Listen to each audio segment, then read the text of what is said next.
വെഞ്ഞാറമൂട് കിഴക്കേ റോഡിലെ വളവിൽ കെ.എസ്.ആർ.ടി.സി ബസ്സും മീൻലോറിയും കൂട്ടിയിടിച്ച് അപകടം.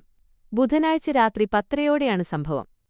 ഡിപ്പോയിൽ നിന്ന് അറ്റകുറ്റപ്പണികൾക്കായി ഗ്യാരേജിലേക്ക് പോവുകയായിരുന്ന കെ.എസ്.ആർ.ടി.സി ബസ്സിലേക്ക് നെടുമങ്ങാട് ഭാഗത്തുനിന്ന് മീൻ കയറ്റാനായി വന്ന ലോറി ഇടിച്ചുകയറുകയായിരുന്നു.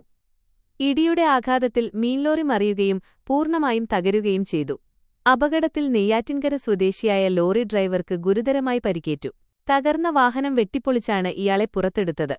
കെ.എസ്.ആർ.ടി.സി ബസ് ഡ്രൈവർക്കും സാരമായി പരിക്കേറ്റിട്ടുണ്ട്. യാത്രക്കാരാരും തന്നെ ബസ്സിലുണ്ടായിരുന്നില്ല. പരിക്കേറ്റ ഇരുവരെയും വെഞ്ഞാറമൂട്ടിലെ സ്വകാര്യ മെഡിക്കൽ കോളേജ് ആശുപത്രിയിൽ പ്രവേശിപ്പിച്ചു. അപകടത്തെ തുടർന്ന് കിഴക്കേ റോഡിൽ മണിക്കൂറുകളോളം ഗതാഗതം സ്തംഭിച്ചു.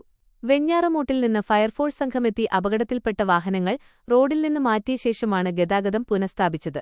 സ്ഥലത്തെത്തിയ വെഞ്ഞാറമൂട് പോലീസ് മറ്റു വാഹനങ്ങൾ മാർക്കറ്റ് ജംഗ്ഷൻ വഴി തിരിച്ചുവിട്ട് ഗതാഗത തടസ്സം ഒഴിവാക്കി.